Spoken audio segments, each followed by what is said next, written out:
Salut mesdames et messieurs, merci d'avoir choisi la Santé Radio-Télévision pour vous informer. Commençons cette session d'information par la célébration du 8 mars. Mesdames et messieurs, dans ces reportages que nous vous proposons, il est question de revenir sur la genèse de cette journée. Suivez. Comme pour chaque année, la journée du 8 mars entraîne un engouement tout particulier. Cette ambiance est liée à la célébration de la journée internationale de la femme qui tombe pour cette année 2020 un dimanche. En République démocratique du Congo, la perception de la célébration de la journée de la femme varie selon la conception de chaque femme. C'est ainsi que de nombreux efforts de sensibilisation se déploient chaque année en vue de faire comprendre aux femmes ce qui se célèbre le 8 mars. Car comme il convient de les rappeler, c'est depuis 1977 que les Nations Unies ont officialisé la célébration de la journée de la femme qui couvre depuis lors plusieurs événements à travers le monde. Ceci dans le but de célébrer les avancées des droits des femmes. Face à ce qui se vit à ce jour, il y a lieu de poser la question de savoir que célèbre-t-on le 8 mars de chaque année. Car le mois de mars en général et le 8 mars en particulier est une journée d'action de sensibilisation et de mobilisation dédiée à la lutte pour le droit des femmes, l'égalité et la justice. Il s'agit donc de réfléchir, échanger, se mobiliser pour l'égalité entre les femmes et les hommes. Faire le point sur ce qui a été fait dans ce sens et ce qui reste à faire concernant la place des femmes dans la société.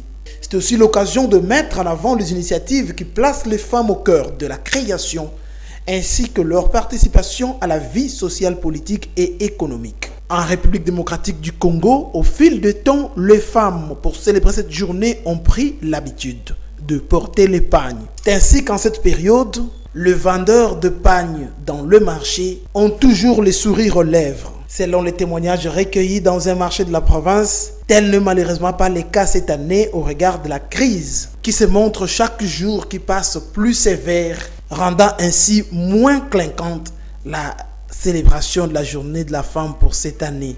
C'est ça la vraiment jour et l'époute. Des heures de cause pour mes balles peuvent comme cocoto trop. Tant mon sous va là ça moi si faut moi si na no bota. Si ko suki moi ça si ça go bota ko la tela wapi. Ko la tele 8 mars. Au mars c'est ça moi na biso. Pour la journée le 8 mars na ko babu. Pour la biso ba mama eza ko amoni. Tozala indexi na valeur bapesi biso journée wana mpe tikala su journée wana te ekoma mwa moko ekoma lokola parité moko kosala mwasi akosala mobali mpe akosala journée wana nga nazwaka mo mpona liputa te olata liputa te me mama confiance ondesala mpona journée wana ata mobali apesi yo liputa te ongolo bakali liputa wana folata moko akendeka na valise na oliputa eza te na garde robe na oliputa eza te mpo nde bamama nde biso nde tomizongi ata toke na bible toyebaka te oyo mpo na nini nzambe avasala nanu mwasi alalisaki na mobali pongi mpo alongola kote bongo asala femme oyebi te ministère nini eza kobombama wana nino nzambe ayebisaki mwasi mpo mobali alala valeur nino nzamba atia mpona biso mwasi me mpona nga le 8 mars so ezaka mpona mama liputa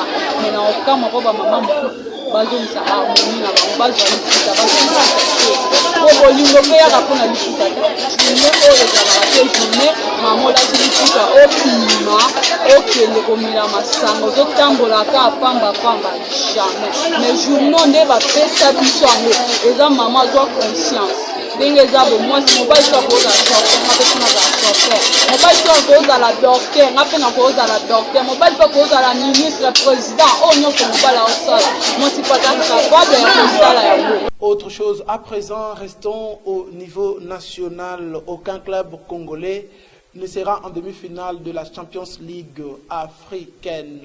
Le tout-puissant Mazembe a été éliminé dans son stade samedi dernier, malgré sa victoire 1-0 contre Raja Athletic Club de Casablanca. Les Corbeaux qui ont perdu 2-0 à l'aller ont été éliminés.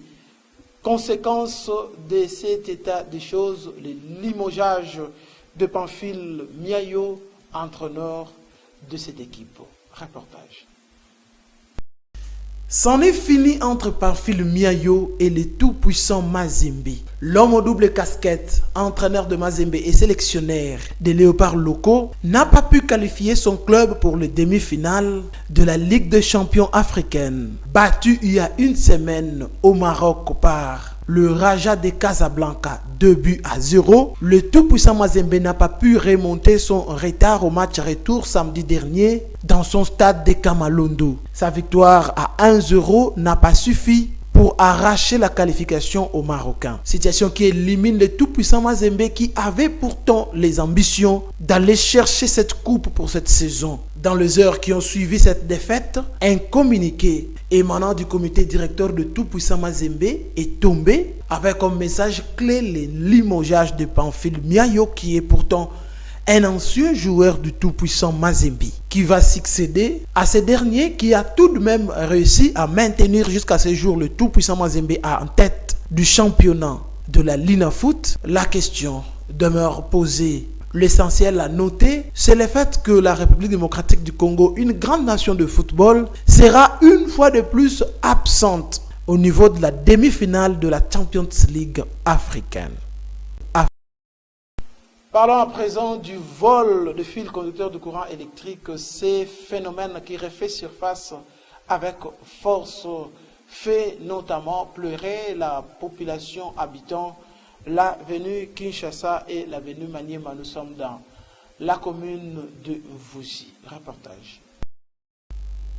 Sur l'avenue Kinshasa ainsi que du côté de l'avenue Maniema dans la commune de Vuzi à Minkondo, plusieurs maisons sont dans le noir. Une situation difficile qui fait suite aux ravages que des inciviques ont opérés sur place. Ils ont procédé au vol de plusieurs longueurs de fils conducteurs du courant. Certains ménages n'ont plus que le poteau planté à côté de la maison, ce qui les empêche d'être raccordés au réseau électrique de la SNEL. Ces phénomènes de vol de fils conducteurs du courant qui a refait surface il y a quelques mois à Matadi fait souffrir la population obligée de débourser encore de sommes d'argent en vue de trouver d'autres fils conducteurs du courant. Une situation difficile au regard de la crise économique très sévère qui s'impose tous ces derniers temps. Comment mettre fin à cette situation? C'est la question que se pose la population en tournant son regard vers les autorités ainsi que la police.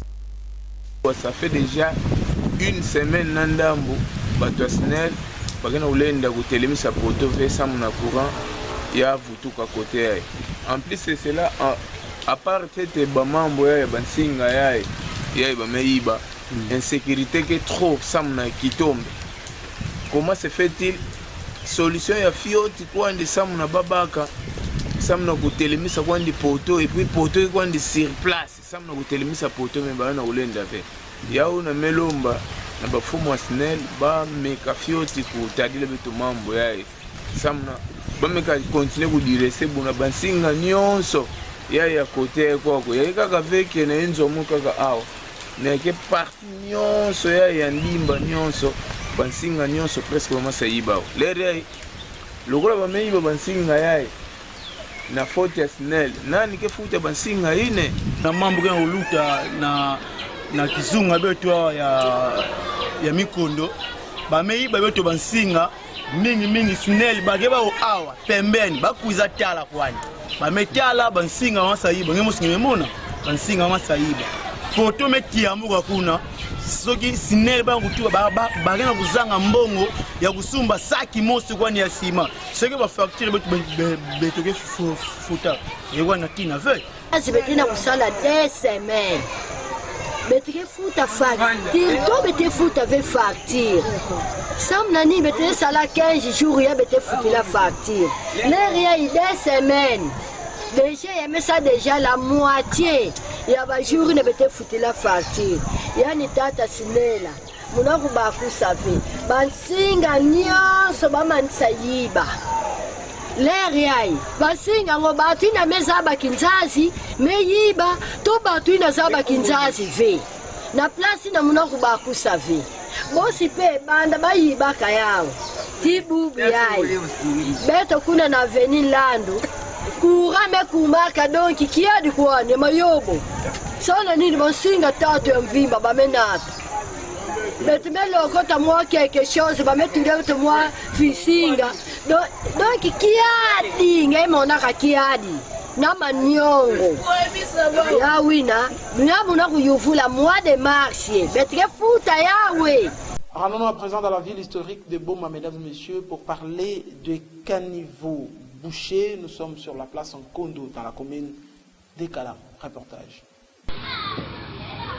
Ces caniveaux bouchés sont situés près de la maison communale des Calamons.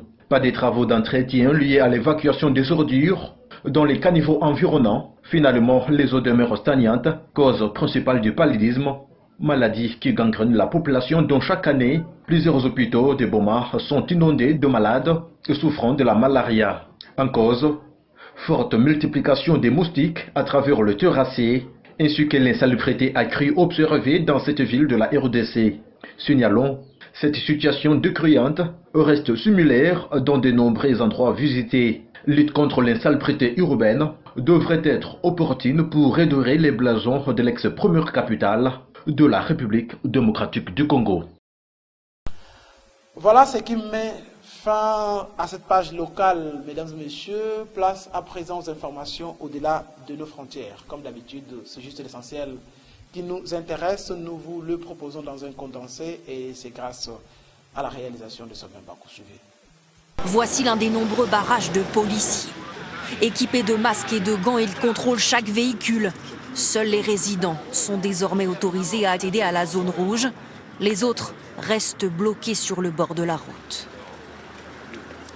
À l'intérieur des zones de confinement, les rues sont désertées, exception faite des supermarchés devant lesquels les files s'allongent.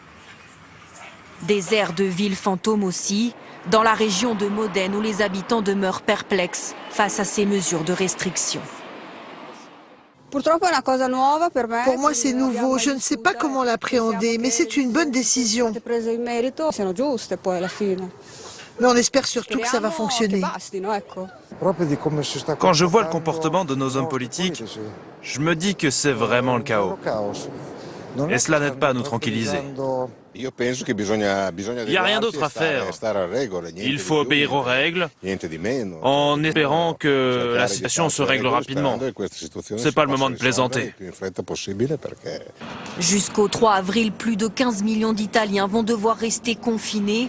L'objectif des autorités, éviter notamment que le virus ne gagne le sud du pays. C'est un cri d'alerte que j'adresse à tout le monde en disant ceci. Il n'y a pas de région d'Italie qui soit immunisée au Covid-19. Il y a des parties de l'Italie où le virus circule moins, mais pour le freiner, cela va dépendre de notre comportement. L'Italie a annoncé avoir commandé 22 millions de masques chirurgicaux afin de faire face aux suites de l'épidémie. De dollars en bons du Trésor, qu'il a lui-même émis. C'est la somme qu'était censé rembourser l'État libanais ce lundi. Dans l'impossibilité de le faire, voici donc pour la première fois de son histoire ce pays autrefois surnommé la Suisse du Moyen-Orient en défaut de paiement. Dès samedi, le nouveau Premier ministre s'est exprimé à la télévision. Nos réserves en devises ont atteint un niveau délicat, poussant le gouvernement libanais à suspendre le paiement de la dette qui arrive à échéance ce lundi. L'urgence est d'utiliser ce montant pour subvenir aux besoins fondamentaux des citoyens libanais. Avec une dette supérieure à 80 milliards d'euros, soit environ 170% de son produit intérieur brut, le Liban est l'un des pays les plus endettés de la planète. Le Premier ministre a promis de restructurer cette dette et d'engager une série de réformes incluant une baisse des dépenses publiques. L'assistance technique du Fonds monétaire international a d'ores et déjà été requise. La livre libanaise a perdu 40% de sa valeur en quelques mois. La population craint une accélération de la dépréciation de sa monnaie face au dollar qui est utilisé au quotidien. Et les épargnants ne peuvent plus disposer comme ils l'entendent de leurs dépôts bancaires. Cette crise, qui n'en finit pas, est considérée comme le plus grand risque pour la stabilité du Liban depuis la fin de la guerre, il y a 30 ans. Une crise qui a été un élément déclencheur en octobre des manifestations contre une classe politique accusée de corruption et d'impuissance face à la situation économique. 7 juillet 2014.